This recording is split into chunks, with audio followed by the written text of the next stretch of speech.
네, 반갑습니다. 반갑습니다. 오늘도 감사합니다. 와주셔서요.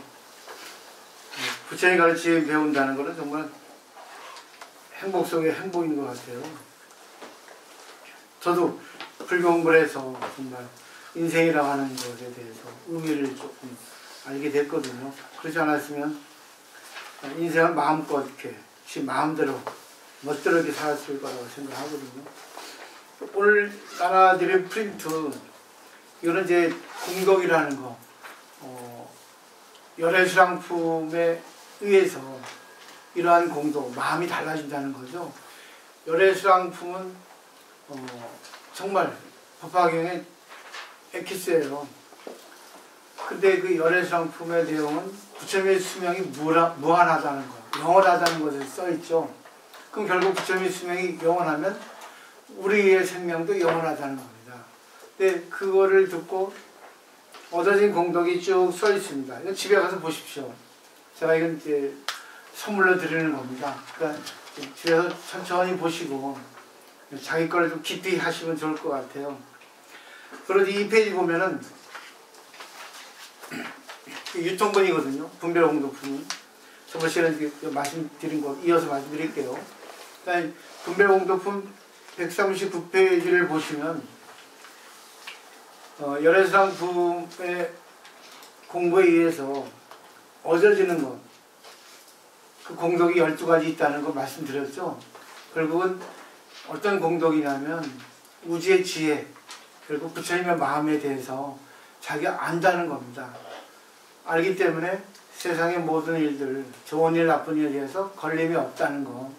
그러니까 세상 살아가기가 쉬워진다는 거.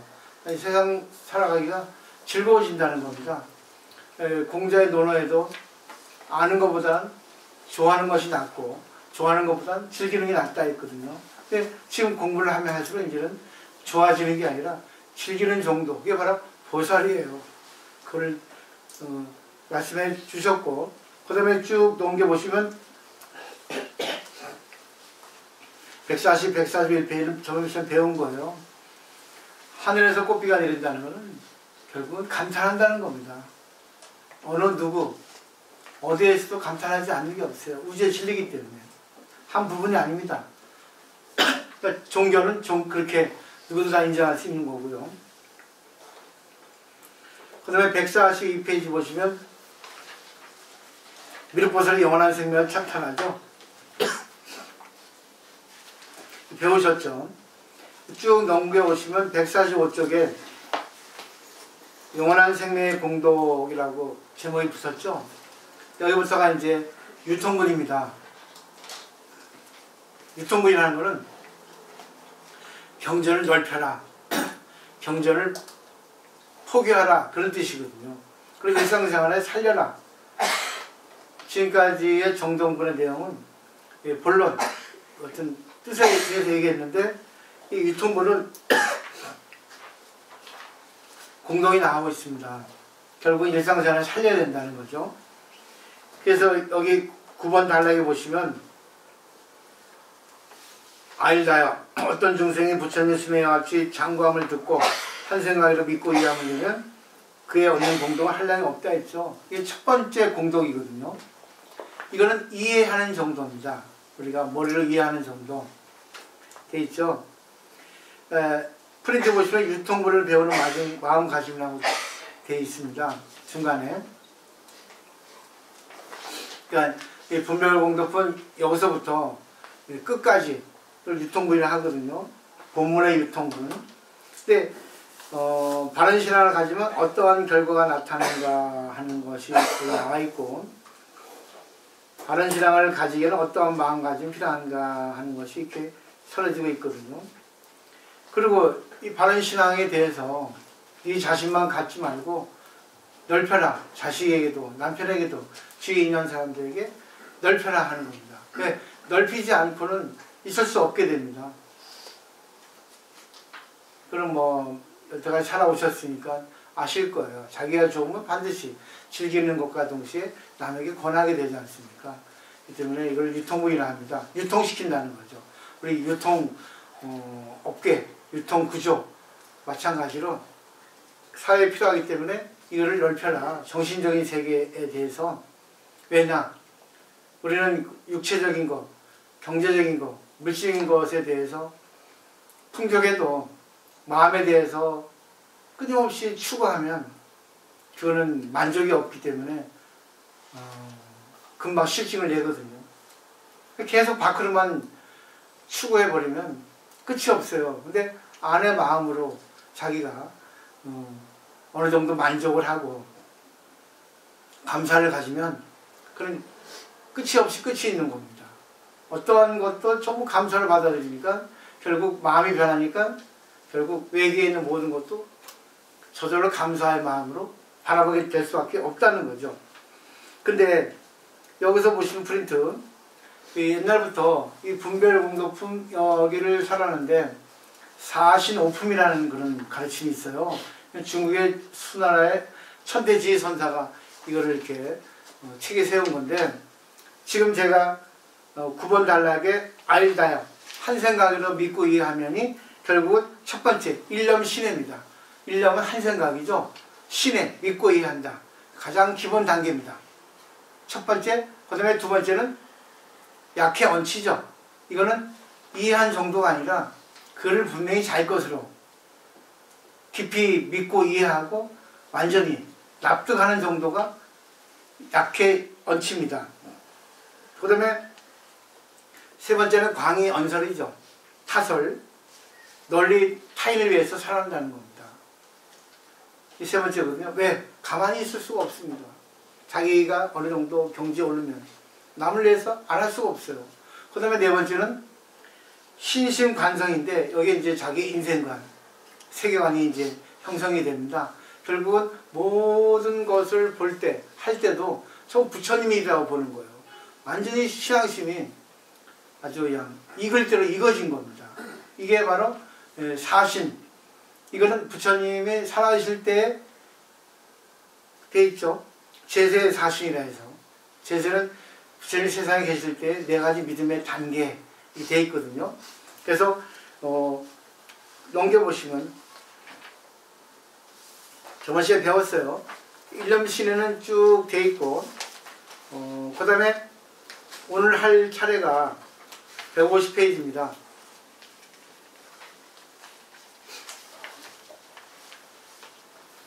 여기는 3번 말의 뜻을 이해한 공덕으로 되어 있죠. 이게 바로 약해 얹힙니다. 여기 이제 번호는 2번입니다. 일념신에는 아까 그 앞에 거고, 약해 얹히는 지금 여기인데 여기서부터 연결시켜서 하시면 될 것 같아요. 일부러 번역을 안 했습니다. 연결시켜서 이렇게 하시면 좋아요. 왜? 손이 이거를 익히고, 눈이 익히고, 마음이 익히고, 말로 익히게 되거든요. 결국 우리가 머리로만 익히면 안 됩니다. 손으로도 익혀야 되고, 눈으로 익혀야 되고, 귀로 익혀야 되고, 모든 것으로 자기가 익혀야 됩니다.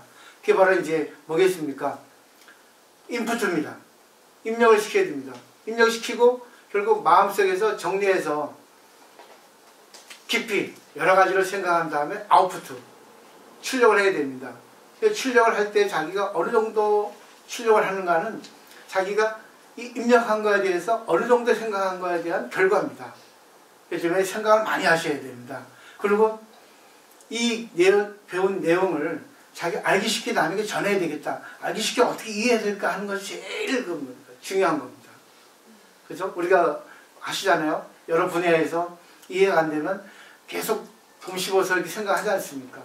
그러니까 여러 방면에 연결시켜서 자기가 운동을 하면 운동에 연결시켜서 사업을 하시면 사업에 연결, 그리고 남편과의 관계를 한다면 거기에 연결시켜가지고 이렇게 계속 생각을 하시다 보면 거기에 이제 쉽게 나오는 거예요. 제일 중요한 게 초등학생한테도 얘기해도 이해할 수 있을 정도로 이렇게 생각을 많이 하셔야 됩니다. 그러면 그 정도로 얘기할 수 있으면 자기는 이제 익을 대로 익어버리는 겁니다. 근데 이렇게 해버리면 이거는 뭐 어려워요. 나만 약간 알 정도지 깊이 알지도 못할 뿐더러 남에게도 설명해도 남이 이해를 못합니다. 때문에 불교는 어려운 게 아닙니다. 불교는 일상생활이기 때문에 잘 생각하셔야 돼요. 자, 말의 뜻을 이해하는 공덕이 두 번째죠. 그냥 계속 뭐예요? 발전 단계라고 생각하시면 돼요. 1, 2, 3번 프린트하고 연결시켜서 보시면 좋을 것 같아요. 또 알다요. 만일 어떤 사람이 부처님의 수명의 장원함을 듣고 그 말의 뜻을 이해한다면, 말의 뜻입니다. 앞에는 부처님의 생명이 영원하는 것에 대해서 아 그래. 근데 여기는 뭡니까? 아 진짜 맞아 이해하겠어. 왜? 우주가 영원하니까. 그리고 우주가 나를 태어나게 해줬으니까 그럼 결국 나는 영원한 거야. 근데 인간은 태어났기 때문에 죽잖아. 아 그거는 생긴 거는 죽지만 다시 태어나잖아. 식물을 보더라도 겨울이 지나면 다 메마르잖아요. 그렇지만 죽은 게 아니지 않습니까? 다시 봄이 되면 꽃이 피고 잎이 피고 나오죠. 계속 영원한 생을 말하자면 봄, 여름, 가을, 겨울을 반복한다는 겁니다. 우리 인생도 생로병사를 반복한다고 생각하셔야 돼요. 이게 윤회입니다. 이거는 자기가 납득하지 않으면 안 돼요. 납득은 결국 뭐겠어요? 느껴야 됩니다. 일상생활에서. 그러니까 여러 가지 학문, 여러 가지 사물을 통해서 그래 물질 불변의 법칙이다. 이것이 태어났지만 이것이 인연에 의해서 이 컵이 됐을 뿐이지 이 에너지는 영원하다. 이 컵으로 탄생하기에는 여러 가지 인연에 의했다. 근데 이 컵의 근본은 에너지다. 근데 컵이 없어지더라도 이 컵 근본 에너지는 또 어떤 인연에 의해 가지고 쇠로 태어난다거나 아니면 흙으로 다시 탄생한다거나 이런 걸 보셔야 돼요. 그러니까 우리가 인간으로서 죽으면 다시 인간으로 태어나서 좀 좋은데 그렇지 못하고 이상하게 짐승처럼 사는 사람은 짐승으로 태어난다는 거죠. 그리고 지금 자기가 이 생보다 더 고급스러운 생을 살고 싶으면 이제는 뭐예요? 자기를 계속 추구하고 성장시키고 나아가서는 남에게 이익을 주고 도움을 줘야만이 정말 최고의 성이 다시 태어난다는 겁니다. 한번 생각해 보세요. 내가 편하게 살아왔지만 제일 중요한 거는요. 남의 행복이 나의 행복이라고 사는 사람이 최고의 행복입니다. 남의 기쁨, 남에게 길 안내자가 되어주는 것이 인생의 최고의 기쁨이에요. 나의 행복은 남의 행복이다 하는 거. 생각해 보세요. 남이 기쁠 때 얼마나 기쁩니까? 남에게 도움을 줬을 때 남이 나한테 돈 주면서 고마웠어. 최고죠. 그래서 물질이 필요한 겁니다. 정신도 필요하지만 앞에 나와 있어요. 정신은 반드시 물질, 육체로 연결됩니다. 요즘에 마음만 우리가 정말 제대로 이렇게 알게 된다면 어떤 것도 걸림이 있을 수가 없다는 거. 그래서 이 말의 뜻을 이해한 공덕은 보세요. 말의 뜻을 이해하는 거죠. 결국 말의 뜻이 뭡니까? 부처님의 생명이 영원하다는 거. 이꼴 우리의 생명도 영원하다는 거. 인간은 윤회한다는 거. 그렇지만 윤회를 계속 반복한다. 그래서 전생윤회를 합니다. 전자는 굴릴 전자, 생은 태어날 생자. 생을 거듭해서 굴려서 윤회한다. 계속 뭐예요? 돌고 돈다는 거죠. 다람쥐 쳇바퀴 돌듯이. 불박 위 아래로 오르락내리락 하듯이. 생각하세요. 그래서 이쁘게 태어난 사람은 전생에 이쁜 짓을 한 겁니다. 그리고 지금 여유가 있고 능력이 있고 머리 좋은 사람은 전생에 그렇게 하신 거예요. 그리고 지금 얄팍한 사람은 전생에 얄팍한 겁니다. 지금 덕이 많고 남에게 베푼 사람은 전생에 베푼 거예요. 근데 보세요. 지금까지 공부하시는 분들은 전생에 공부를 많이 하신 거예요. 중간에 끊겼죠? 그분들은 덜 하신 겁니다. 우리 학교 다닐 때도 학생들 보면은 공부 열심히 하는 사람, 모범생도 있지만 또 불량한 학생도 있잖아요. 다 같은 동창인데도, 학급생인데도 다 다릅니다. 요즘에 다 같은 인간이라도 근본은 평등하지만 내용은 차별이 많은 거예요. 그 다음에 경전을 수시하고 공양한 공덕입니다. 한 단계 계속 올라가죠. 내용을 보시면 이해가 됩니다. 그게 세 번째 광이 타설입니다. 한문으로 이렇게 한 거예요. 그걸 무의식은 번역한 거죠.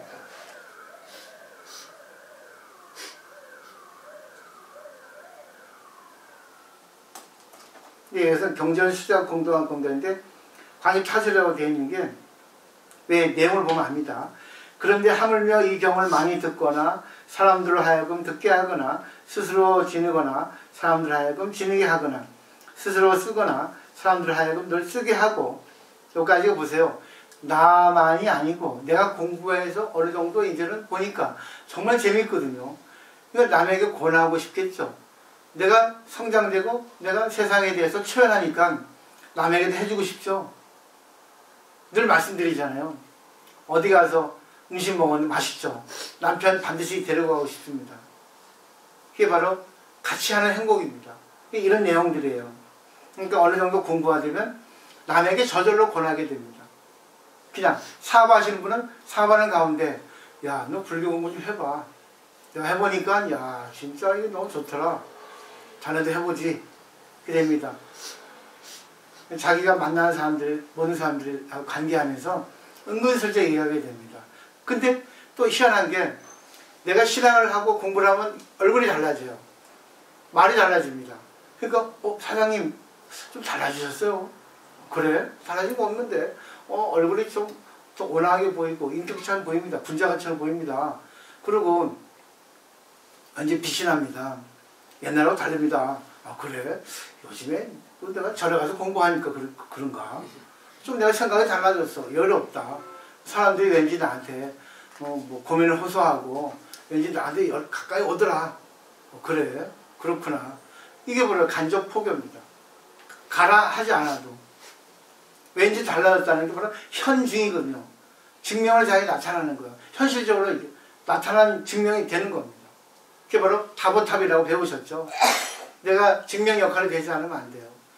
불교를 배워서 내가 증명을 해야 된다. 부처님 가르친 그대로 살아야 된다는 거죠. 어렵지 않습니다.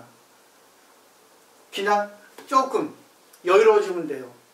항상 여유롭게 풍요롭게 마음만 욕심만 내려놓으면 어떤 관계를 하더라도 상대가 원하는 대로 내가 하고 싶은 대로 해도 거기에 뭐예요? 지나치거나 모자람이 없게 됩니다. 야, 쟤는 정말 대단해 이렇게 나옵니다. 술 먹어도 되고 화투를 쳐도 되고 뭐 어느 가지 관계 없습니다. 중요한 거는 그때그때 상대가 잘못하더라도 내가 잘못하더라도 그때 해결 결과가 공동으로 나타나게 돼 있다는 거예요. 그 다음에 보세요.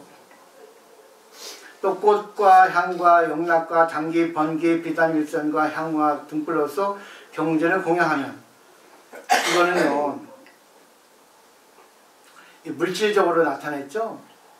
근데 물질적인 것을 표현해야 하는 건 왜냐면 우리가 마음이 감사하면요 꽃으로 바치게 됩니다. 향으로. 결국 알기 쉽게 말하면 꽃은 일반 물리적 꽃이에요. 향은 향수입니다. 선물하지 않습니까? 그 다음에 뭐 있죠? 영락. 그건 뭐예요? 목걸이에요. 영락은. 그 다음에 당기, 번기는 결국 깃발이거든요. 원래 간판이죠. 비단, 일산.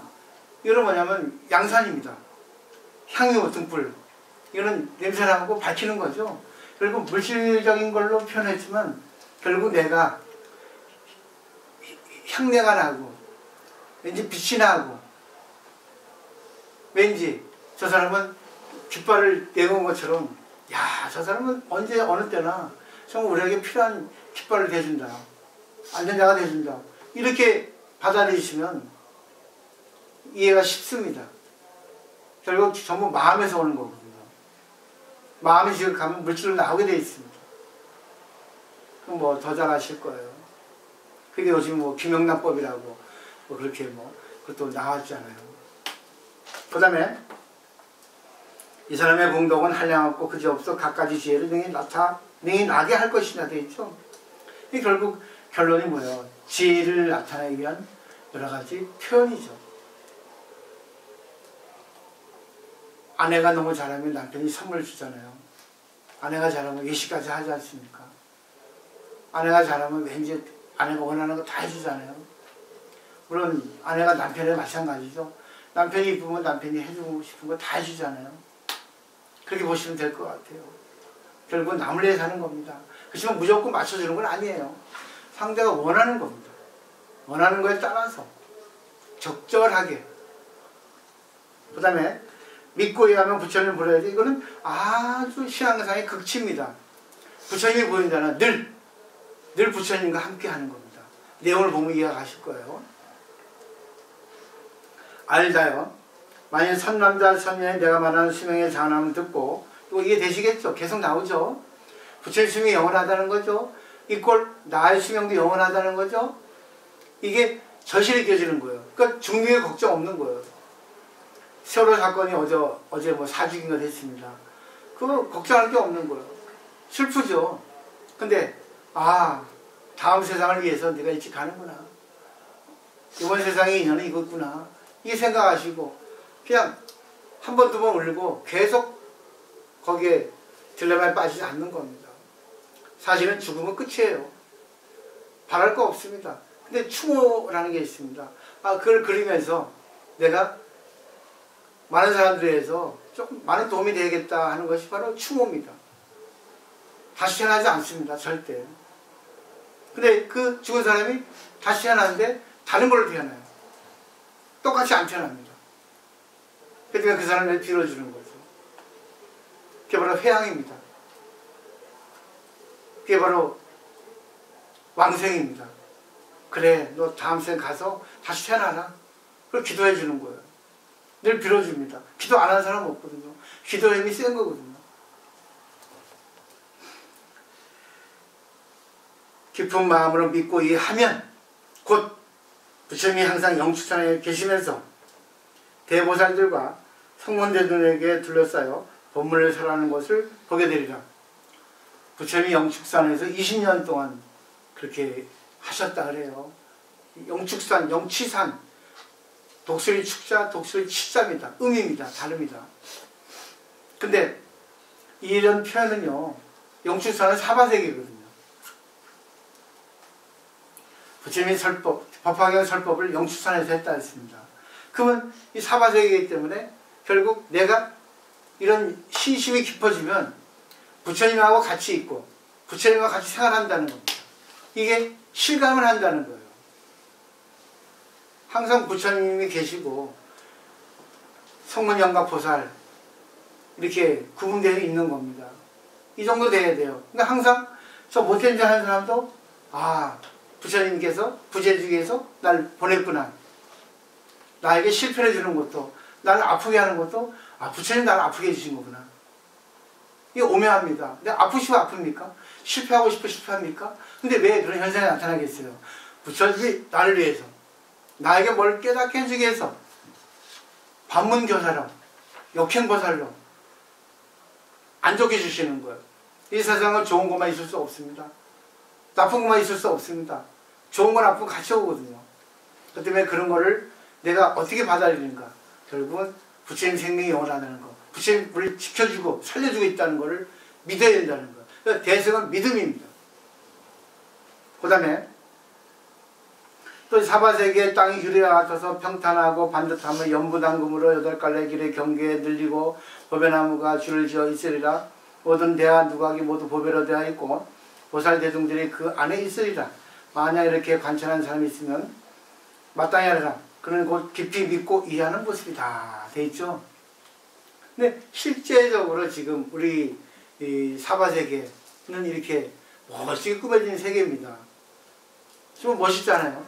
근데 중요한 거는 내가 정말 불교에 대해서, 법화에 대해서 열애성품에서 깊이 믿고 이해하면은 어떤 것도 다 아름답게 보인다. 판잣집이라도 아름답게 보입니다. 김치 한 조각이라도 아름답게 보입니다.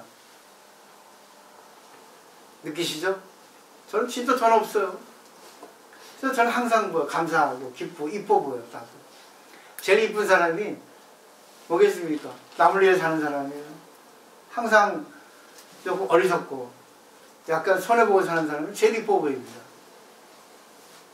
돈 많고 얼굴 이뻐도 돈 자랑하고 얼굴 자랑하면 그건 이쁘지 않죠. 그 사람들일수록 더 짜더라고요. 이런 거 잘 생각하시면 좋을 것 같아요. 이런 거. 불교는 마음의 세계라 했잖아요. 맛있는 음식을 먹으려면 돈이 있어야 됩니다. 요즘은 10만원짜리 코스, 20만원짜리 코스까지 있더라고. 50만원짜리, 100만원짜리 있다, 서울에 가면. 근데 돈이 필요합니다. 또 장소가 필요합니다. 그러려면 뭐예요? 자기가 열심히 공부하고 일을 해서 돈을 벌어야 됩니다. 그 때문에 세상은 권력을 잡으려고 애를 쓰잖아요. 근데 맛있는 음식을 먹을 때는 그렇게 번거롭지만 맛있게 음식을 먹으려면 맛있게 는 게 한 글자 차이인데요. 맛있게 음식을 먹으면요. 그냥 김치 하나도 아유 감사하다 그러는 거죠. 근데 100만 원짜리 음식을 먹어도 완전히 왼수하고 밥을 먹는다면 맛있겠습니까? 근데 맛있는 음식은요. 끝이 없습니다. 100만 원짜리 먹어도 101만 원짜리 먹고 싶어져요. 왜? 감사가 없기 때문에. 또 맛있는 음식이라도 자기가 몸이 안 좋고 감사가 없으면 맛없어요. 그러니까 맛있게 음식을 먹을 정도만 되면은 관계없지. 인생도 그렇죠. 즐겁게 살면은 되는 거죠. 즐거운 인생은 돈이 있어야 되고 민이 있어야 되고 자동차 좋아야 되고 그렇죠? 즐거운 인생이죠. 근데 즐겁게 인생을 살려면 우리 마누라가 못생겨도 괜찮고 돈이 없어도 괜찮고 그냥 살아있다는 것 자체가 고맙다. 하루 3끼 먹는 거 똑같아요. 요즘에 성인병 얼마나 많습니까? 부르주아병, 고지혈병, 맞죠? 콜레스테롤. 그럼 어쩔 수 없지만 잘 생각을 해보세요. 마음만 먹으면 자기가 행복한 인생을 즐겁게 보낼 수 있다는 겁니다. 물론 중요한 건요. 자기가 돈 많고 이쁘고 그런 것도 좋아요. 그러면 안 그러겠습니까? 이왕이면 그거 여기서 나왔습니다. 불교는 청빈하게 살라는 게 아닙니다. 자기 수준껏 살라는 거예요. 하루에 100만 원 쓸 수 있으면 쓰라는 겁니다. 근데 감사하고 쓰라는 거죠. 그리고 같이 내가 하루에 10,000원 밖에 못 쓰면 10,000원에 대해서 감사하라는 겁니다. 제일 중요한 게 그겁니다. 자기에 맡겨 써라. 근데 중요한 건 같이 하라고 합니다. 얼굴이 이쁘고 돈 많고 건강하면 얼마나 좋아요.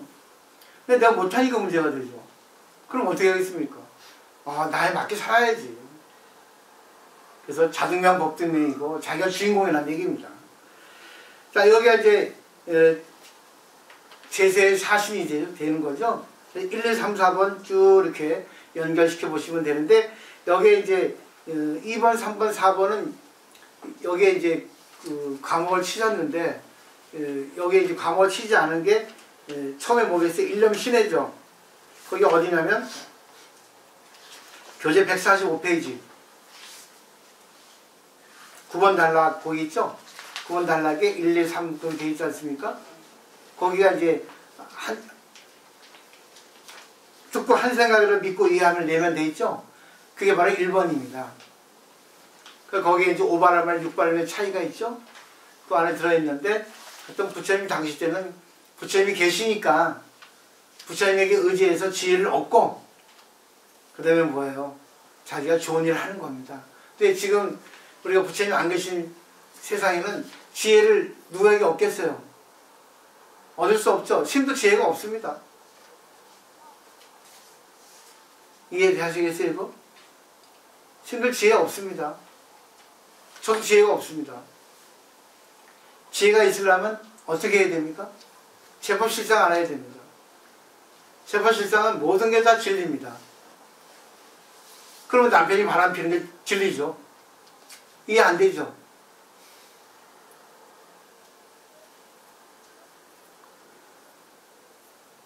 이해되세요? 안 되죠. 남편이 바람 폈어요. 그게 제법실상 진리라고 생각할 수 있겠습니까?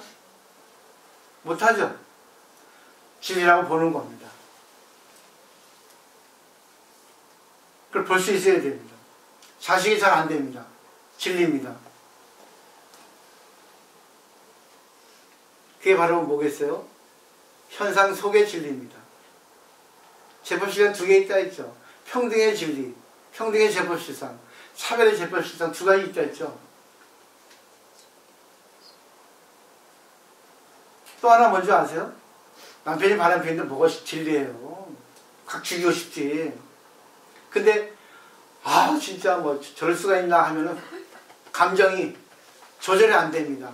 때문에 감정을 조절하기 위해서는 올 것이 왔구나, 이것도 진리구나 이렇게 보는 거예요. 이게 공이라고 보는 겁니다. 이게 실상이라고 보는 겁니다. 그래서 호랑이 물러가도 정신만 차리면 산다 했잖아요. 결국 어떤 일이 생긴 거는 필요해서 생긴 거예요. 우주가 준 거잖아요. 그래서 어떤 일이 생길 때, 불합리한 안 좋은 사건이 생겼을 때 진리가 왔구나 이렇게 보는 겁니다. 그러나서 안 좋은 거니까 왜 이게 안 좋은 게 생겼지 하고 곰곰이 과거로부터 쭉 소급해서 인연관계를 보는 거예요. 근데 과거로 보기는 어렵죠.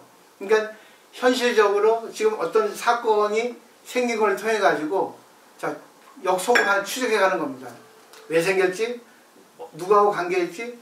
누구하고 연결됐지? 쭉 보는 겁니다. 그러면 그게 보입니다. 그러면 왜 사건이 생겼나 하는 것이 보이게 돼 있다는 거예요. 이게 바로 중도입니다. 많은 사학가들이 그렇게 하고 계시죠. 그렇기 때문에 공부를 하면 할수록 모든 것을 평등과 차별의 차원에서 삶을 보게 된다는 거예요. 근데 잘 보세요. 인연이라는 것은 가장 깊은 끈이 인연되게 되어 있습니다. 이렇게. 자성이라는 것도 센 쪽으로 기울어되겠죠? 자성. 인연이 있지 않습니까? 깊지 않으면 이렇게 인연이 안 됩니다. 상하관계가 있어요. 근데 이렇게 있습니다. 근데 여기 남편이 있고 아내가 있고 제2의 여자가 있어요. 애인이 있습니다. 근데 아내한테 남편이 가는 건 당연한 진리입니다. 이게 자성이 셌기 때문에 이렇게 확 붙어서 떨어지지 않죠. 근데 이 남편이 어느새 아내에게 떨어져 가지고 이쪽 애인한테 갔습니다. 그럼 이쪽 자성이 땡기는 힘이 세다는 겁니다. 아니죠. 여기는 변하지 않았는데 내 평소 그대로인데 여기에 자성이 약해진 겁니다. 부부관계를 하다 보면은 생활하다 보면은 말을 함부로 하게 돼요. 왜? 쟤는 나하고 이제 맺어졌기 때문에 이런 말 해도 되겠다. 그냥 결론만 얘기합니다.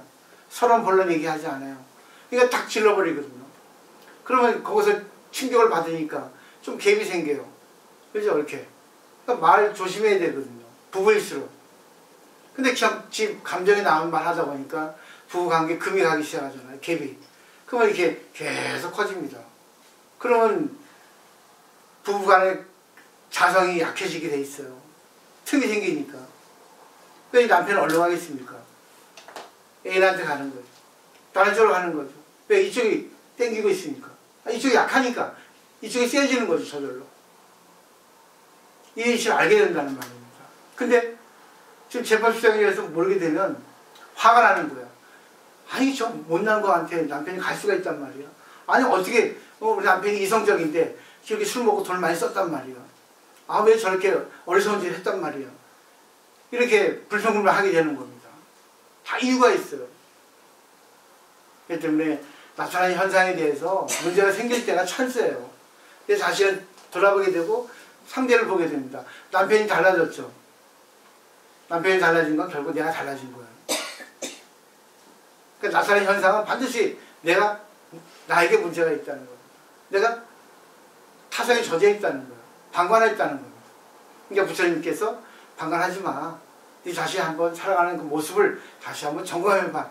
이런 가르침이에요. 자비죠, 부처님께서.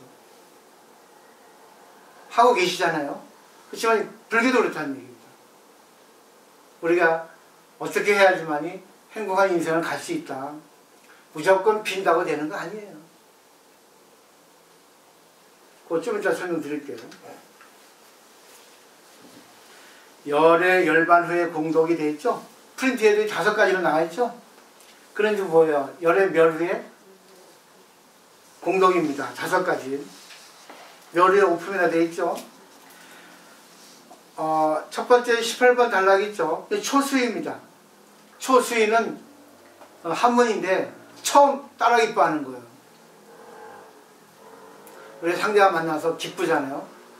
상대가 좋으니 기뻐하죠. 내용을 볼게요. 18번 달라. 열애가 열반한 뒤의 경, 이 열애가 열반한 뒤입니다.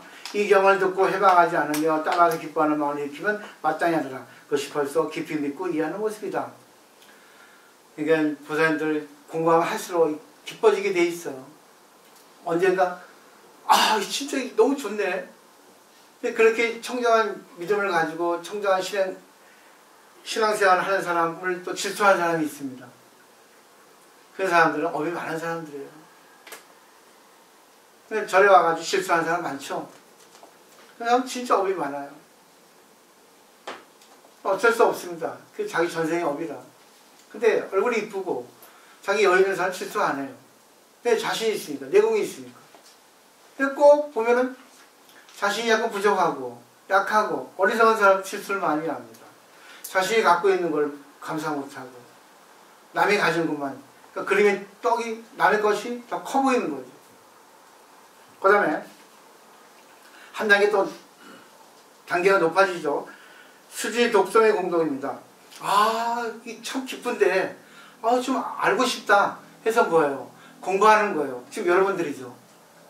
수지는 뭐예요? 그렇네. 받아들였죠. 독성하죠. 읽고 외우죠. 즉 공부하시는 겁니다. 또한 읽고 외우고 받아지는 사람은 더욱 훌륭하니라. 이 사람은 곧 열애를 머리에 이고 받드는 것이 된다.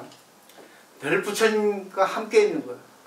술 먹을 때도 부처님이 같이 있어주고, 부부생활 때도 그렇고, 또 여행할 때도, 운전할 때도, 또 남편하고 자식 같이 있을 때도, 언제 화장실 갈 때도 부처님이 항상 같이 있는 거예요. 변비할 때 뭐예요? 부처님이 변비를 하게 해주시구나. 왜 변비가 될까? 아직까지 내가 몸에 감사가 없었구나. 왜? 신대사가 잘 안 되니까, 소통이 안 되니까. 변비는 소통이 안 되는 거잖아요. 그래서 변비를 통해서 뭐예요? 내가 소통이 안 됐구나. 어디서 내가 다 끊었구나. 차단시켰구나.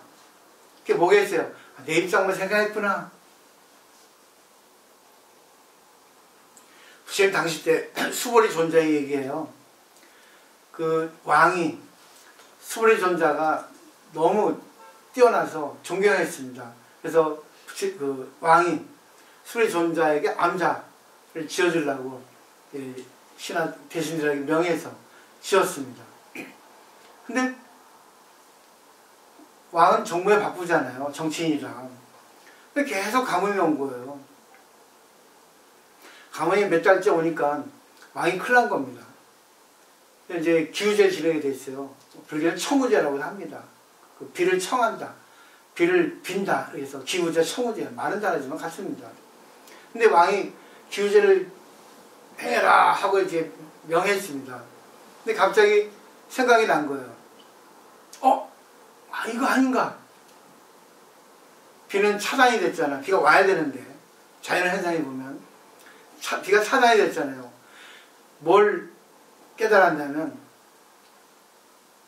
자기가 정무에 박받기 때문에 수보리 존자의 암자를 지어준 것에 대해서 무관심했다는 거죠. 가보니까 수보리 존자 암자가 다 지었는데 지붕을 올리지 않았다는 거죠. 지붕을. 그러니까 하늘에서 수보리 존자의 덕에 대해서 감탄해서 비를 내리지 않는 거예요. 비를 맞을까봐. 가지고 죄송합니다. 왕이 수보리 존자한테 제가 정무에 바쁘다 보니까 잊어버리고 내가 그 공사 진행에 대해서 명령을 못 내리는 건 죄송합니다. 어떻게 하겠습니까? 죄송합니다 하니까 그때 수보리 존자가 하늘이시여 비를 내리셔서 비가 내렸다는 거예요. 각색이 더해졌겠죠. 그죠? 이해하시겠죠? 그만큼 내가 뭔가에 막혀있을 때 왜 차단됐다는 것에 대해서 생각을 해보면 관계 속에서 차단된 게 있습니다. 자식이 잘 안 되죠. 그러면 자식이 잘 안 되는 것은 차단되어 있죠. 결국 내가 항상 내 입장만 생각하고 나만 했던 그런 생각, 욕심이 지나쳤다는 걸 알 수 있습니다. 왜? 남에게 베풀어야 되거든요. 부모가 남에게 베푸는 인생을 살다 보면 돌아오는 건 누구에 돌아옵니까? 남편, 자식에 돌아옵니다. 그래서 아내가 신앙생활 열심히 하고 공덕을 많이 쌓으면 돌아가는 건 누구예요? 남편에게, 자식에게. 물론 자기는 더할 나위 없고. 반드시 믿으세요, 이거는. 반드시 뿌린 대로 거둡니다. 그러니까 내가 부모한테 효도하면 자식이 나한테 효도해 줍니다. 이거 안 믿어요. 근데 많은 분들이 그래요. 기도하면 된다. 되게 뭐가 됩니까? 참. 그 뒤에 나옵니다. 맨 끝에 달라고서 줄여보세요. 알다 이러한 선남자 선녀는 굳이 나를 위하여 새로 탑을 세우고 절을 짓고 스님들의 승방을 짓거나 음식과 의복과 친구와 탕야 같은 네 가지로서 구행하지 않아도 된다. 왜냐하면 이러한 선남자 선녀이 경전을 수지 독동하는 사람은 이미 탑을 세우고 승방을 짓고 여러 스님들에게 공양한 것이 되느니라. 부처님의 사리로 칠보탑을 쌓되 높이와 넓이가 점점 작아져서 봄채는 같이 이르게 되고 여러가지 번기일산과 보배 풍경을 달아 또 공양한 것이 되느니라. 또 꽃과 향과 영락과 가루향, 발연향, 사륜의 향과 여러가지 북과 풍류와 퉁소, 조와 공우와 가지가지로 춤추고 즐기고 하며 아름다운 음성으로 노래하고 찬양하는 것이 되느니라. 한량없는 천만학급에 이렇게 공양하여 끝낸 것이 되느니라. 이런 표현법, 약간 비유법인데, 자, 여기 나와 있죠? 그러니까 우리가 일반적으로 불사를 하기 위해서, 뭐 절을 위해서 뭐 100만원 보시한다, 무슨 뭐 석가래를 보시한다, 또 뭐 방석을 보시한다, 또 절을 짓기 위해서 뭐 보시한다. 아주 좋은 겁니다. 근데 더 중요한 거는 바로 법공양이라는 겁니다. 자기가 이거를 알고 내가 몸과 마음으로 실천하면, 남을 위해서 정말 인생의 지팡이가 돼주고 인생의 길 안내자가 돼주면 이런 물리적으로 하는 것보다 몇 천 배 이상의 공덕이 있다는 겁니다. 물론 이것도 해야 돼요. 왜냐? 우리가 동상을 세우는 이유는 왜겠습니까? 그분의 정신을 기르기 위해서 하는 거죠. 근데 우리는 현상적으로 나타나지 않으면 안 돼요. 미국에는 보세요. 결혼식 할 때 바이블 위에 얹고 세워하지 않습니까? 이 바이블은 뭐예요? 물건입니다. 사물이에요. 근데 그냥 얘기해도 되는 거예요. 그렇지만 우리 사람은 보이는 것을 의지해서 보이지 않는 걸 추구합니다. 근데 여기는 보이지 않는 걸 먼저 추구합니다. 그리고 이걸 갖다 정신적으로, 생활적으로 이렇게 관계를 하다 보니까 결국은 내가 정신세계가 높아지고 남도 인생에 어떻게 돼요? 생활에 안정이 되고 생활을 즐기게 되고 그러다 보니까 이렇게 많은 표현법이 되어지는 겁니다. 항상 이거 소리를 나는 악기잖아요. 밑에 거는. 결국 뭐야? 법의 소리입니다. 항상 남에게 듣기 좋은 소리를 하고 남에게 안심되는 얘기를 해주고 남의 뭐예요? 길을 제시해 줄 수 있는 길, 악기가 되어주는 겁니다. 이런 표현법 잘 생각해 보시면 좋을 것 같아요. 그러니까 결국 마음의 세계는 물리적인 세계로 나타난다는 겁니다. 육체 세계도 마찬가지고. 제일 중요한 게 법공양입니다. 그러니까 뭐 방생 가는 것도 좋고 또 어디 가는 것도 좋고 다 좋은데 중요한 거는 자기 먼저 정립하라는 거예요. 자기 먼저. 이게 먼저입니다. 여기 표면적으로 하지 말라는 건 아니에요. 감사하면 나오게 돼 있어요. 물리적으로. 그렇지 않습니까? 감사하면 남에게 선물 주잖아요. 너 사랑해 하는 것보다 당신 다이아몬드 하나 주면서 당신 사랑에 효과가 몇 배 있죠? 이런 거 잘 생각하셔야 돼요. 일상생활에 떨어지지 않습니다. 불교는. 우리 마음 세계는 반드시 육체적, 경제로 나타난다는 거. 그 다음에 설법입니다. 한 단계 더 나오죠? 반드시 내가 공부하면은 내가 법을 설하게 돼 있어. 의도적으로 법을 설해서 설하는 게 아니라 그냥 저절로 나온다는 거예요. 일상에서. 밥을 먹을 때, 술 먹을 때도, 운동할 때도, 사업할 때도 그냥 부처의 법이 나온다는 거예요. 우리 신도는 그래요. 아이고 스님 난리 났다는 거죠. 왜 그러니까? 아이고 만나면 법 얘기가 나온대. 자기도 모르게. 그래서 많은 사람들이 그런다는 거죠. 너 이상한데 말하는 게. 좀 그러지 않습니까? 말하는 게 달라진 거 알아? 저래서 입력이 되니까. 인풋터가 되니까 뭐예요? 그대로 끝나지 않죠. 안에서 뭐예요? 블랙박스에서 생각을 해가지고 자기 걸 만들어가지고 아웃풋, 출력을 시키니까 사람들이 감동을 받는 겁니다. 이제 달라져요. 고급스럽게. 똑같은데 달라지는 거예요. 말하는 게. 말하는 내용도 달라지고. 그 다음에 설법의 공도 볼게요. 알다야 만일 내가 열반한 뒤에 경전을 듣고 능히 받아 지니거나 쓰거나 스스로 쓰거나 남을 시켜 쓰거나 하면 내 거죠. 그것이 곧 절을 지으면서 붉은 전당을 남으로써 32채의 전당을 짓는 것이다 했죠. 자기가 자기 몸으로 불사를 짓는 거죠. 이게 최고입니다. 자식 잘 되게 하고 싶죠. 내가 법신불이 되는 거예요. 불법으로 내가 말을 하고 실천하고 일상생활을 하는 겁니다. 그게 법신불입니다. 그 다음에 높이는 8달수. 이런 인도의 수사인데 높다는 뜻입니다. 넓고 크고 아름답게 장엄한 것이다. 백천 비고스님들이 그 안에 있으며 동산과 산림과 목가는 목과 거니는 선방과 의복 음식과 형상과 친구와 탄약 등의 온갖 기구가 그 안에 충만해 있다는 거죠. 그러니까 많은 보살님들이 그래요. 스님께 옷을 보시하면 좋다. 약을 보시하면 좋다. 요즘 뭐 자동차도 보시하고 나는 멋대로가 없는가 나한테 보시하는 보살님 하나도 없어요.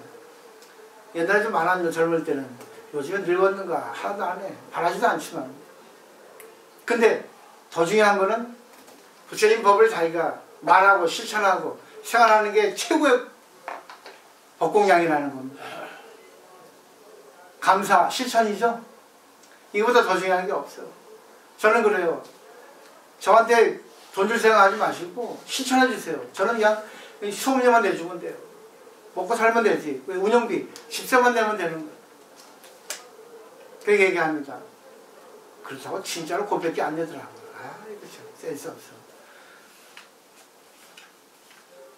제 말 뜻 꼭 알아주세요. 진짜 법이라는, 불법이라는 겁니다. 그 다음에 이러한 승방과 전당과 누각의 백촌마로 이어서 무서워하고 한량이 없는 것으로서 이렇게 현존해서 나와 부교수님에게 공양한 것이 된다. 되겠죠? 여여선언이 다 보살들이 보시하는 것이에요. 하셔야 됩니다. 근데 더 중요한 거는 정말 정신세계의 공양입니다. 보살들이 있잖아요. 이런 걸 혼자 어떻게 알겠어요? 저같이 정말 공부하는 스님들이 해야지. 근데 제가 길거리에서 해보세요. 미친 스님 아니야. 안 그러겠습니까? 그 때문에 도량은 있어야 된다는 거예요. 근데 지금 계속 형식적으로 이렇게 눈에 보이는 것만 공양을 하니까 문제가 되는 겁니다. 공양 안 해도 돼요. 보시 안 해도 됩니다. 진짜 법을 잘 배워서 자기가 법을 실천하는 게 최고의 공양입니다. 최고의 불사야. 불사는 부처님이 일이거든요. 부처님이 평생 45년간 빌어먹었어요. 그지로. 비구라는 게 걸사, 비구, 그지입니다. 난 그지라고 생각해요. 그 사람한테 돈을 빌어요. 밥을 빌어요. 그렇지만 나는 대가로 법을 드리잖아요. 근데 빌어먹어야 됩니다. 왜? 법을 펴기 위해서는. 그거 하나밖에 없어요. 부처님 보세요. 평생 맨발로 다니시고 평생 자기가 밥 빌어먹었습니다. 그리고 보세요. 수없이 많은 절이 있었죠. 기원정사, 증인병사, 녹자만 강당 많죠. 근데 하나도 자기 소유를 하지 않았습니다. 뭡니까? 등기번호 올렸나? 자기 명의를 하지 않았어요. 그러니까 중요한 거는 부처님한테 소유권이 있고 절은 보살님한테는 사용권이 있는 거예요. 잘 생각하세요. 부처님 겁니다, 다. 누가 주인이 없어요. 여러분이 주인이에요. 사용자들. 그 다음에 그러므로 내가 말하기를 여러가 멸반한 뒤에 어떤 사람이 이 경을 받아지고 읽고 외우고 다른에게 말하여 주며 스스로 쓰거나 남을 시켜 써서 경전에 공양한다면 됐죠? 자기도 공부하고 남도 공부하게 하면 그것이 바로 경전에 공양한다는 거죠. 경전에 감사죠. 경전에 대로 실천하는 거죠. 그게 공양입니다. 양구를 공급한다. 다시 탑과 절을 창건하거나 암자를 짓거나 신에게 공양할 필요가 없다는 것이다. 하지 말라는 건 아니에요. 그러니까 제일 중요한 거는 물리적인, 형식적인 그런 것보다는 보이지 않는 내면적인, 정신적인 그걸 갖다가 더 추가하는 얘기입니다. 그 다음에 이제 경전과 육도를 함께한 공덕이 있죠. 프린트는 겸행육도입니다. 그러니까 공부하고 기도하는 걸 겸해서 육도, 육도는 건넬 도자죠. 육바라밀입니다. 한문투의 번역입니다.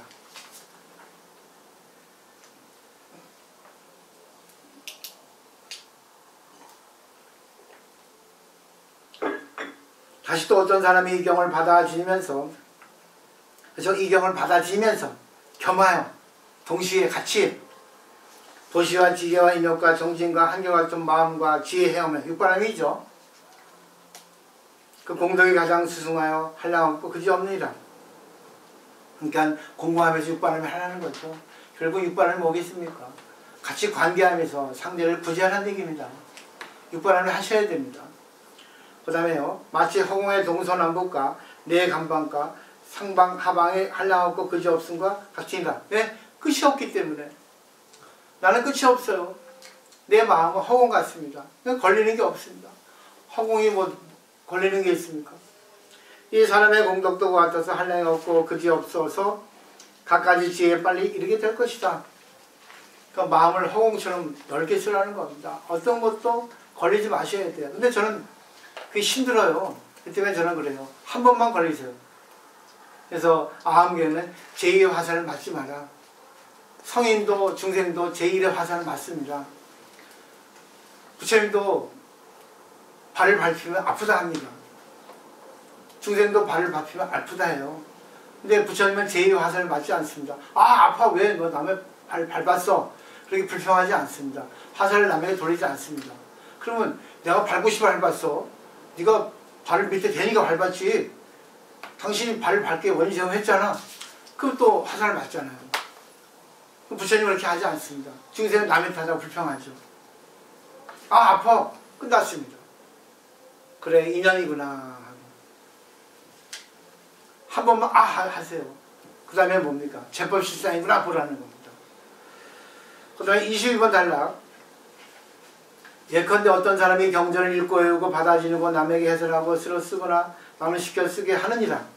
또 한편 탑을 쌓고 승방을 짓고 성문대전들에게 공양하고 찬탄하니라. 또 백천만화까지의 찬탄한 방법으로 보살의 공덕을 찬탄합니다. 백천만화까지의 찬탄한 방법이기 때문에 이게 참 미묘한 거예요. 보살의 공덕이라는 것은 엄청난 겁니다. 보살 공덕을 찬탄하는데 이게 어떻게 찬탄해야 될까요? 참 어려워. 우리가 예술작품을 감상해도 또 영화 감상을 하고 평을 할 때도 사람 수준에 따라서 합니다. 아 슬퍼서 내가 참 눈물이 날 뻔했다 하는 사람도 있고 야 저 주인공의 내면의 세계에 저 강한 거 봐봐. 아 저기 너 놀랬어. 이렇게 표현하는 사람도 있습니다. 그죠? 똑같이 사물을 봐도 겉을 보는 사람이 있고 속을 보는 사람이 있습니다. 보살의 찬탄한 법이 참 여러 가지거든요. 저는 이렇게 생각을 하고 싶어요. 이렇게 말씀드리고 싶습니다. 왜? 상대가 나에게 신랄합니다. 비꼬입니다. 그런 경우 있죠. 아 너는 왜 이렇게 못생겼니? 너는 옷이 그렇니? 하는 사람 있잖아요. 너는 말하는 게 여기 싸가지가 없니? 하잖아요. 아 감사합니다. 그렇게 말해주셔서. 어떠세요?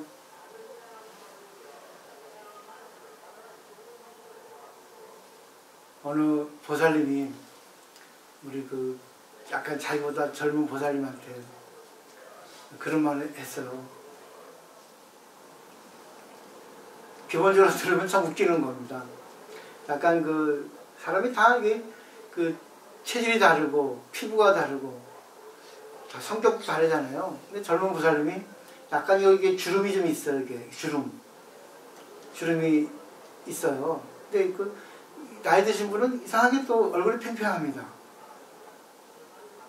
근데 그 나이 드신 분이 젊은 보살한테 아이고 보살은 눈 좀 이렇게 뭐 쫙 펴야 되겠다. 대리미로 데려야 되겠다. 눈 피는 이거 뭐라 합니까 이거 보톡스야 뭐야 이거 눈 피는 뭐 필요한지 뭔지 시술 좀 해야 되겠다 하는 거예요. 보기 흉하다고. 그 해서는 안 될 말이죠. 그죠? 기분 나쁘잖아 들으면요. 안 그랬습니까? 근데 이 젊은 보살은 공부를 한 보살이에요. 아이 보살님 감사합니다. 걱정해 주셔서 고맙네요. 근데 옆에 듣던 보살이 야 어떻게 저런 말을 하냐, 나이 값도 못하네, 그렇게 하지 않아도 될 거를, 그렇지 않아요? 그거 안 하면 안 되겠다, 그런 식으로 단정적까지 조금 더 하면 더 입겠나 할 정도면 괜찮잖아요. 근데 이 저런 보살은 공부해놓으니까 아 걱정해 감사합니다 보살님, 아유 보살밖에 없어요 하는 거죠. 이해되세요? 딴 사람 같으면 걸려가지고 아니 지금 나이 먹어가지고 뭐 할 말 안 하면 구분도 못하고 말이지 하겠죠. 근데 아 감사합니다 했잖아요. 저는 이렇게 표현하고 싶어요. 그 내면의 심리는 반드시 나이 든 분이 젊은 사람한테 질투가 있었을 겁니다. 그리고 왠지 이 분야에 대해서 좀 안 좋은 생각을 하고 있을지 몰라요. 어느 건지 모릅니다. 추리입니다.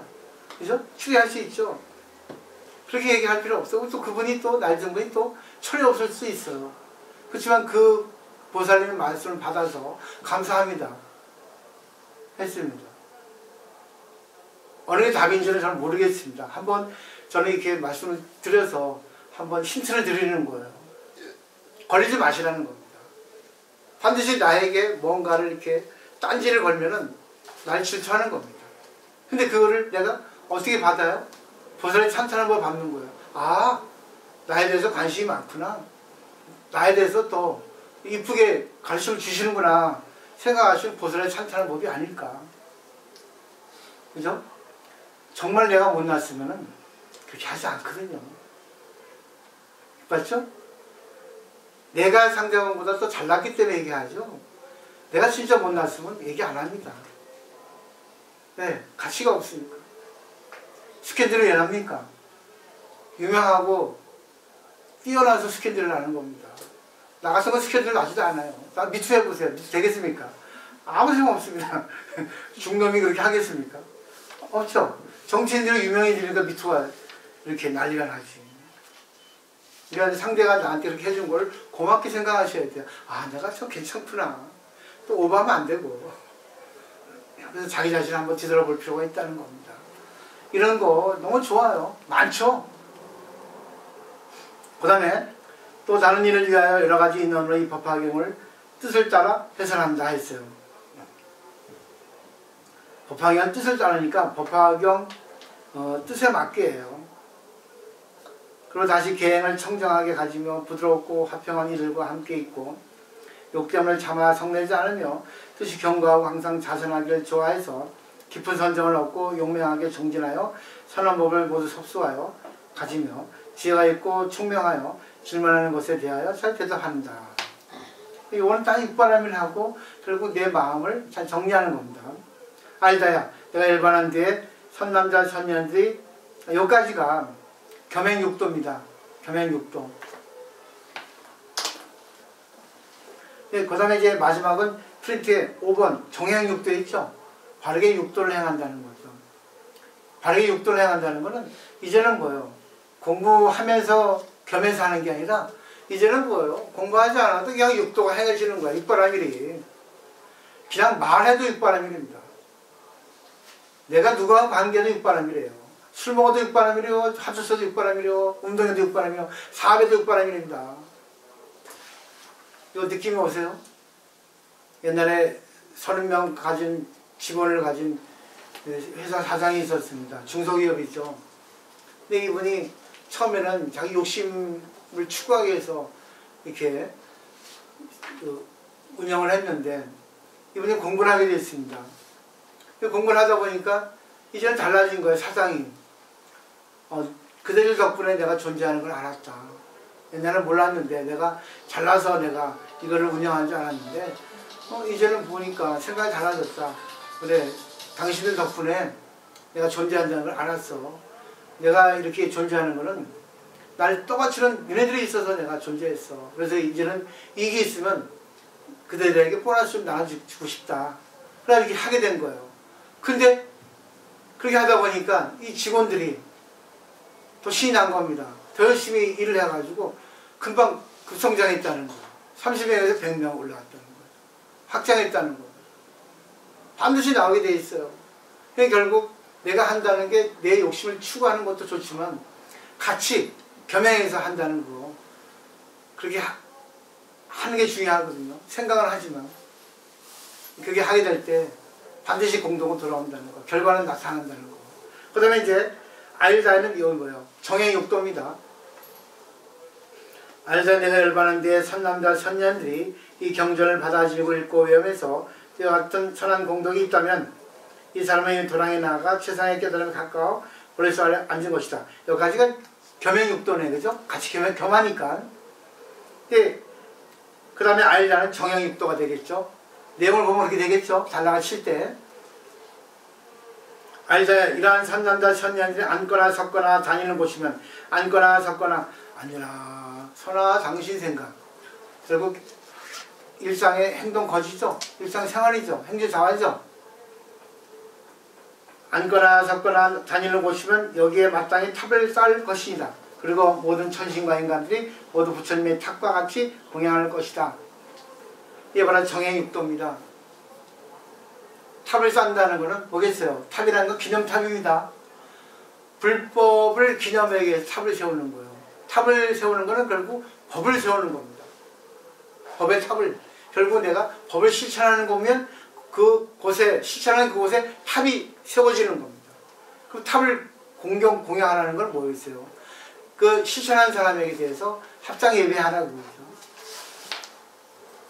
정행육도죠. 이게.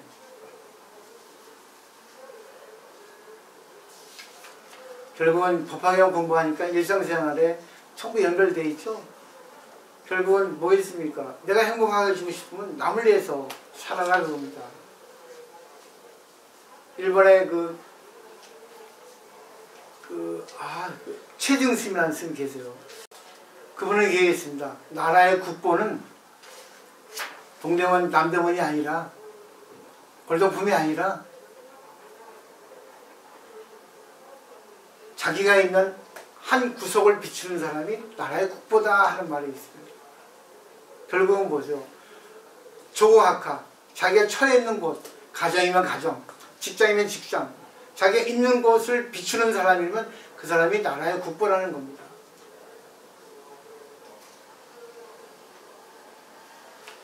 경전에는 그런 말 나와요.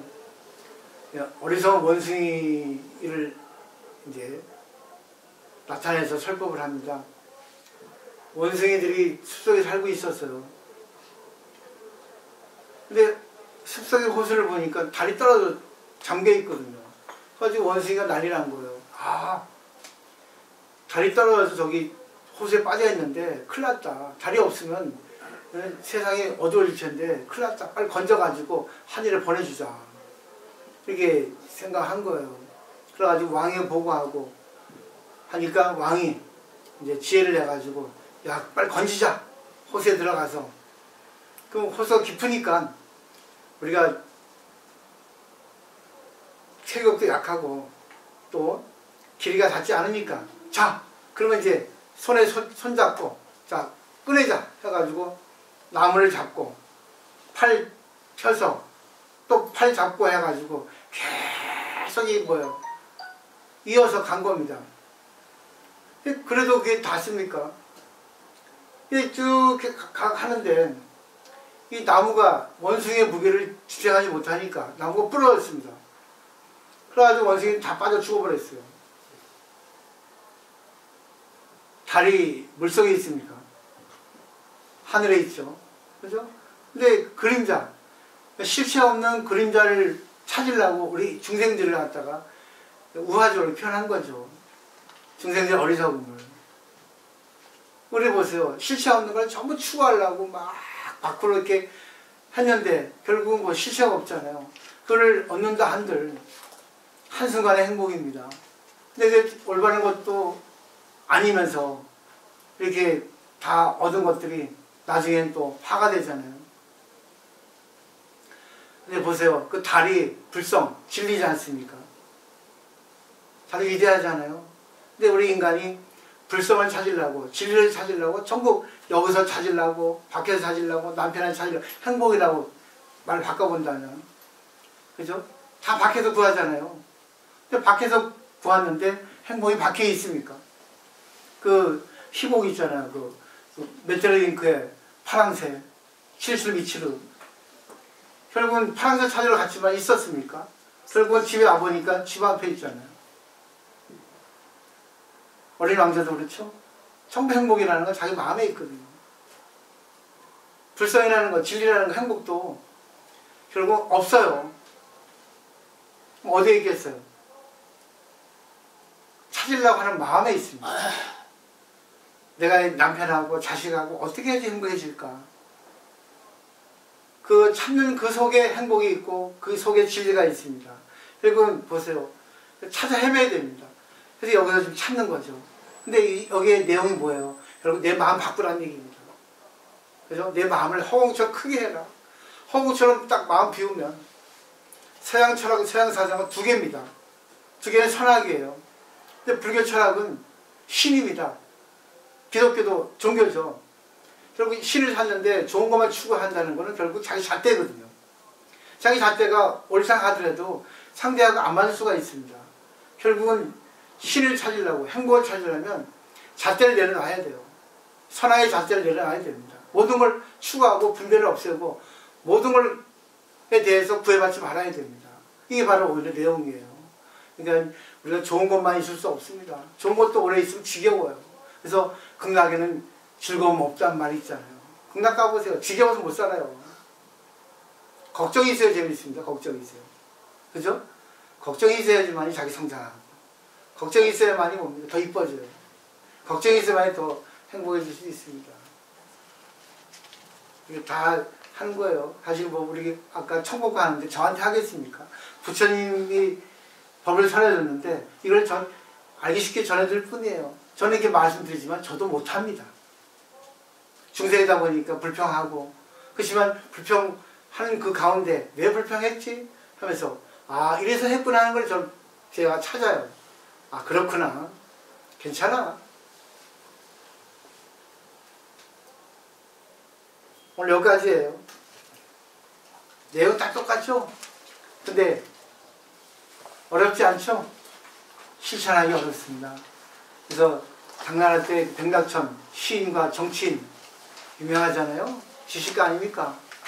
근데 백낙천이 중앙에서 좌천돼가지고 지방으로 내려갔습니다.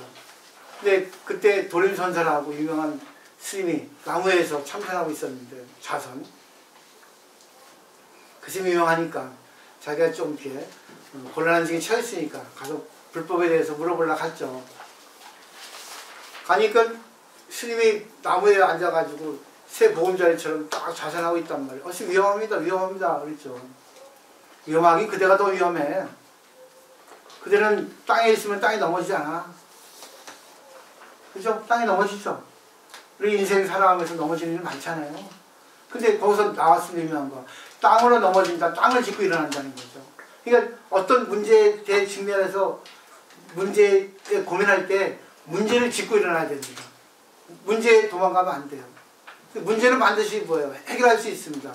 마음가짐 여하에 따라 상대를 바꾸느냐 자기를 바꿈으로써 자기 먼저 크게 홍처럼 되는 거죠. 그러니까 백낙천이 깨달았죠. 거기서 묻습니다. 제 가치 무엇입니까? 그냥 도림선사가 그러죠. 재앙막작, 중성봉행, 자정기, 시대불교, 유리적 같은데 이게 바로 뭐 종교입니다. 자정기가 종교입니다. 나 마음 깨끗하게 하는 거예요. 허공처럼 깨끗이 하는 겁니다. 깨끗하다는 것은 두 개가 하나 될 때입니다. 청정하다, 물 깨끗하게 하죠. 이 물밖에 없는 게 깨끗한 거예요. 내 마음이 하나가 되는 겁니다. 우주와 하나 되는 거. 선악의 양분은 나눠지지 않는, 이온화가 되지 않는 겁니다. 하나가 되는 거. 무조건 다 하나로 보는 거예요. 처음에. 안 되지만. 훈련하는 겁니다. 그래서 백낙천은 뭐라 했습니까? 에이 스님, 3살 먹은 애들도 압니다. 네, 그 번역하면 나쁜 짓 하지 마. 좋은 일 해. 네 마음 깨끗이 해. 이게 모든 부처님의 가르침이야. 그거든요. 근데 나쁜 짓 하지 말라는 게 첫 번째 나와 있다는 겁니다. 좋은 일 하라는 게 아니라. 남이 싫어하는 거 하면 안 되는 거야. 이해해야 된다. 그게 자비예요. 백낙천이 웃기죠. 에이, 그, 코올에도 압니다. 근데 그, 도림선상을 했습니다. 이놈아, 3살 먹은 애들도 알지만 80세 먹은 노인도 못해. 유명하죠? 실천이 중요한 거예요. 그렇기 때문에 이런 단계가 있습니다. 그래서 공부를 계속하고, 제가 그랬죠. 지금 인풋 했죠. 그죠? 그럼 뭐예요? 여기서 생각을 많이 해서 여러 가지 분야에서 적용시켜가지고 생각을 해보세요. 애 말 안 들으면, 하이, 저 지 아빠 닮아가지고 딱 때려버릴까 보다. 근데 그때 뭐예요? 아, 찰쓴 거예요. 아, 부처님이다. 나하고 같지. 내 자식이 아니라 나의 분신 자식이잖아. 내 모습이야. 그럼 화 안 나요. 근데 어릴 때 돌아가는 거죠. 그럼 자식의 입장이 됩니다. 그래서 이해가 되면 어떻게 돼요? 그래, 그때 그랬지 하면서 자식의 방편에 관계를 할 수 있다는 거죠. 느낌 오시죠? 그러니까 이제 항상 입력해서 여기서 생각해가지고 입력을 폭을 넓혀야 돼요. 그러니까 생각을 많이 해야 됩니다. 이렇게. 생각을 없애는 게 아니라 생각을 많이 하고 생각을 정리해야 돼요. 그리고 뭐예요? 정리한 다음에 얘도 좋고 나도 좋은 그런 출력을 해야 됩니다. 그래서 인풋, 아웃풋을 잘 해야지 되는데 인풋에서 인풋을 넓혀가지고 아웃풋을 해야지만이 이게 살아나지 인풋을 그대로 되면 맹무새입니다.